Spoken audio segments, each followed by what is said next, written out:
បាទសូមជម្រាបសួរដល់ពុកម៉ែបងប្អូនទាំងអស់គ្នាបាទសូមស្វាគមន៍ការមកកាន់ Channel របស់ខ្ញុំបាន Learning English with Mr. វណ្ណៈសុខជា Channel រៀនភាសាអង់គ្លេសរបស់ខ្ញុំបានហើយនៅថ្ងៃនេះយើងនឹងរៀនភាសាអង់គ្លេសនៅប្រធានបទមួយដែលយើងនឹងប្រើប្រាស់ពាក្យវគ្គសព្ទនៅក្នុងបន្ទប់គេងផងដែរ Hello everyone, welcome back to my English learning channel. Learning English with Mr. Wanak Sok. My name is Sok Wanak and today we will learn English in the bedroom. How we use the vocabulary.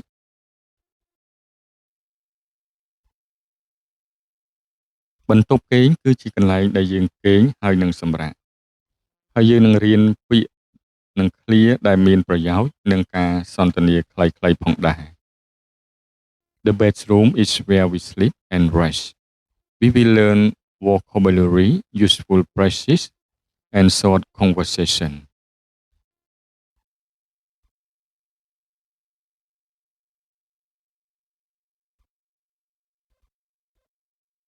បាទនេះគឺជារូបភាពដែលទាក់ទងនឹងការដែលយើងសិក្សាពាក្យវគ្គសព្ទនៅក្នុងការប្រើប្រាស់នៅក្នុងបន្ទប់គេង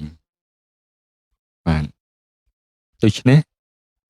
បន្ទប់គេងគឺជាកន្លែងដែលយើងគេងហើយនឹងសម្រាកបាទដូច្នេះយើងនឹងប្រើប្រាស់ពាក្យវគ្គសព្ទនៅក្នុងបន្ទប់គេងរបស់ផងយើងអញ្ចឹងពាក្យទី1ដែលយើងនឹងប្រើប្រាស់ដែលយើងនឹងរៀនអានជាមួយនឹងគ្នានិងចងចាំជាមួយនឹងគ្នានោះបាទគឺរូបភាពទី1គឺភាសាអង់គ្លេសយើងអានថា bed បាទអញ្ចឹងសូមពុកម៉ែបងប្អូនទាំងអស់គ្នាបានចូលរួមអានជាមួយនឹងខ្ញុំបាទផងដែរ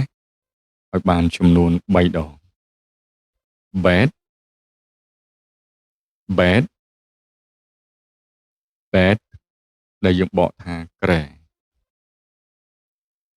បាទអញ្ចឹងពាក្យវគ្គសព្ទទី2នោះគឺយើងនឹងរៀនអានជាមួយនឹងគ្នាដែលយើងអានថា pillow បាទអញ្ចឹងសូមបានអានជាមួយនឹងខ្ញុំឲ្យបាន3ដងផងដែរ pillow pillow pillow បាទដែលយើងបកប្រែថាខ្នើយបាទពាក្យវគ្គសព្ទទី3ដែលយើងនឹងរៀនជាមួយនឹងគ្នាបាទសូមបានចូលរួមអានជាមួយនឹងខ្ញុំឲ្យបាន3ដងផងដែរ blanket blanket blanket បាទដែលយើងបកថាភួយបាទពាក្យវគ្គសព្ទទី4បាទដែលយើងអានថា sit បាទដែលយើងបកថាកម្រាលពូកបាទសូមបានអានជាមួយនឹងខ្ញុំឲ្យបាន3ដង sit sit sit បាទដែលយើងបកថាកម្រាលពូកបាទពាក្យវគ្គសព្ទទី4បាទទី5បាទដែលយើងអានថា mattress mattress mattress បាទដែលយើងបកថាពូកបាទពាក្យវគ្គសព្ទទី6បាទដែលយើងអានថា wardrobe wardrobe wardrobe wardrobe បាទយើងអានមួយទៀតអានថា closet closet closet ដែលយើងបកថាទូខោអាវបាទពាក្យវគ្គសព្ទទី6បាទសូមបានអានជាមួយនឹងខ្ញុំ mirror ឲ្យបាន3ដង mirror mirror បាទដែលយើងបកប្រែថាកញ្ចក់បាទពាក្យវគ្គសព្ទបន្តទៀតដែលយើងអានថា lamp lamp lamp ដែលយើងបកថាចង្កៀង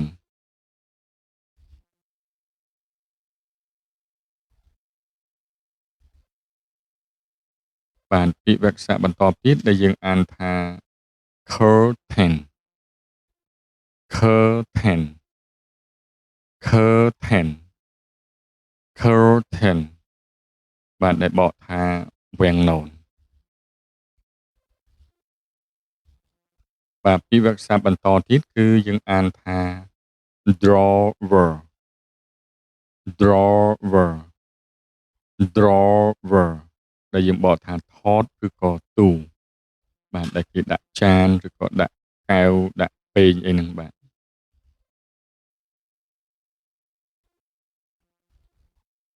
បាទពាក្យវគ្គបន្តទៀតដែលយើងអានថាភាសាអង់គ្លេស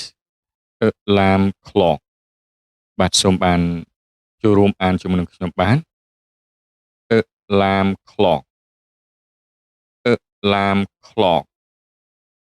alarm clock alarm clock ដែលយើងបកថានាឡិការោង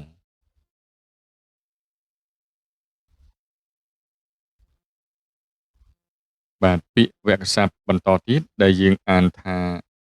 carpet carpet carpet ឬក៏យើងអានមួយទៀត rug rug rug ដែលយើងបកថាកម្រាលព្រំ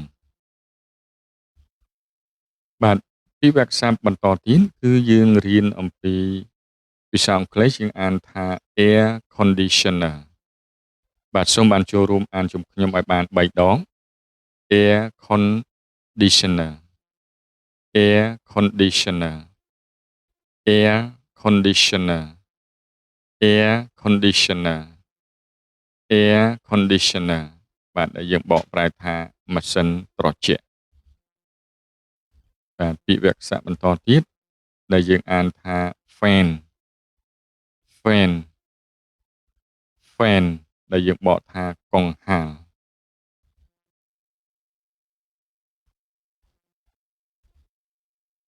បាទពាក្យវគ្គបន្តទៀតគឺយើងអានថា chair បាទសូមបានចូលរួមអានជាមួយនឹងខ្ញុំបាទឲ្យបាន3ដង chair chair chair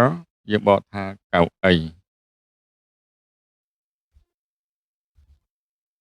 បាទបន្តទៀតយើងអានថា desk បាទឲ្យបាន3ដង desk desk desk បាទដែលយើងបកថាតុមានថតបាទតុនេះគឺមិនមែនតុស្មើទេប៉ុន្តែតុដែលមានថតបាទដែលយើងប្រើ desk ដែលយើងអាចដាក់កុំព្យូទ័រដាក់អីផ្សេងៗបានបាទអញ្ចឹងយើងនឹងមានឃ្លាដែលមានប្រយោជន៍ភាសាអង់គ្លេសយើងអានថា useful phrases បាទសម្រាប់នៅក្នុងការរៀននិងអានជាមួយនឹងខ្ញុំបាទផងដែរបាទឃ្លាទី1ដែលយើងប្រើនោះគឺ I make my bed every morning បាទសូមបានអានជាមួយនឹងខ្ញុំឲ្យបាន3ដង I make my bed every morning បាទម្ដងទៀត I make my bed every morning I make my bed every morning I make my bed every morning I make my bed every morning បាទដែលយើងបកប្រែថាខ្ញុំរៀបគ្រែរបស់ខ្ញុំជារៀងរាល់ព្រឹកបាទនេះជារូបភាពដែលបង្ហាញអំពីសកម្មភាពនៃការដែលយើងប្រើប្រយោគនេះ I make my bed every morning បាទមានន័យថារៀងរាល់ព្រឹកគឺខ្ញុំរៀបចំគ្រែរបស់ខ្ញុំបាទអញ្ចឹងឃ្លាបន្តទៀតដែលយើងនឹងរៀន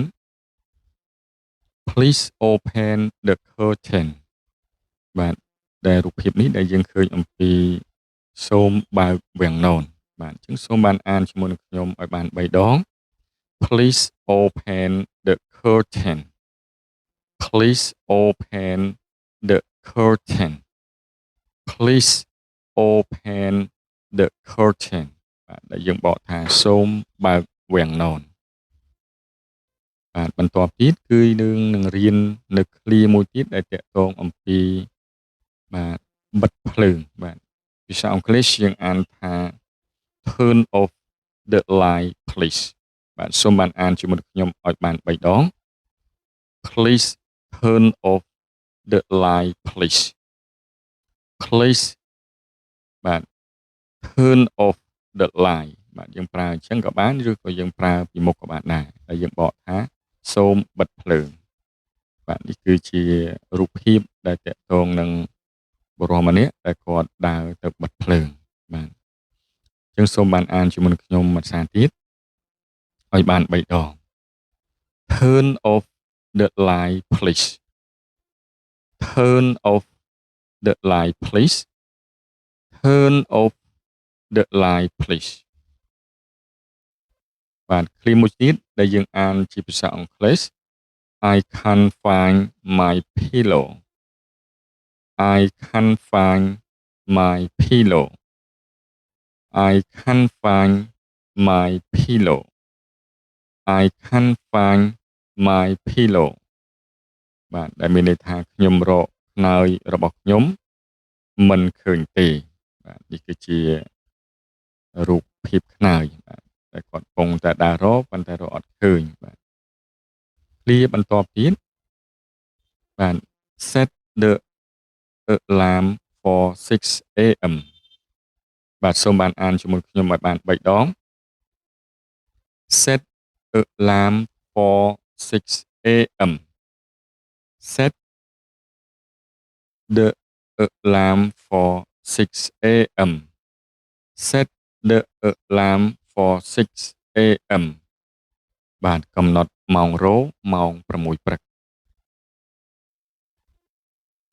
I need to change the bed sheet I need to change the bed sheet I need to change the bed sheet ដែលយើងបកប្រែថាខ្ញុំត្រូវផ្លាស់ប្ដូរកម្រាលពូកបាទពីព្រោះយើងប្រើឃ្លានេះគឺនៅក្នុងបន្ទប់គេងរបស់យើងបាទនៅពេលដែលយើងចង់ផ្លាស់ប្ដូរកម្រាលពូកបាទ I need to change the bed sheet បាទនេះគឺជាសកម្មភាពបរិមម្នាក់ដែលគាត់ត្រូវការផ្លាស់ប្ដូរកម្រាលពូកបាទចឹងឃ្លាមួយទៀតដែលយើងនឹងអានថា My wardrobe is full of clothes My wardrobe is full of clothes My wardrobe is full of clothes បាទដែលយើងបកថាទូខោអាវរបស់ខ្ញុំពេញដោយសម្លៀកបំពាក់បាទដែលមានន័យថាទូហ្នឹងគឺកៅអៅគឺពេញអស់ហើយបាទឃ្លាបន្តទៀតដែលយើងនឹងអានជាមួយគ្នាឲ្យបានចំនួន3ដងបាទ The room is clean and comfortable បាទអានឲ្យបាន3ដង The room is clean and comfortable The room is clean and comfortable The room is clean and comfortable បាទដែលយើងបកប្រែថាបន្ទប់ស្អាតហើយមានផាសុកភាពបាទសូមអរគុណច្រើនសម្រាប់ពុកម៉ែបងប្អូនទាំងអស់គ្នានៅក្នុងការតាមដានទស្សនានិងរៀនភាសាអង់គ្លេសជាមួយនឹងខ្ញុំបានតាំងពីដើមរហូតដល់ចប់បាទដែលតាក់ទងអំពីពាក្យវគ្គស័ព្ទនៅក្នុងការប្រើប្រាស់និយាយជាឃ្លាខ្លីៗបាទនិងប្រយោគបាទនិងពាក្យបាទដើម្បីយើងយកប្រើប្រាស់នៅក្នុងបន្ទប់គេងរបស់ផងយើងបាទសូមអរគុណច្រើនសូមពុកម៉ែបងប្អូនជួយចុចនៅ Subscribe សញ្ញាកណ្ដឹងទាំងអស់ Comment បាទ Like ហើយនិង Share នៅវីដេអូរបស់ខ្ញុំបានដើម្បីជាប្រយោជន៍ពុកម៉ែបងប្អូននឹងទទួលបាននៅវីដេអូថ្មីៗបន្តទៀតផងដែរបាទអញ្ចឹងខ្ញុំបាទក៏សូមជម្រាបលាដល់ពុកម៉ែបងប្អូនហើយនឹងជួបគ្នានៅវីដេអូក្រោយៗទៀតផងដែរបាទសូមអរគុណសូមជម្រាបលា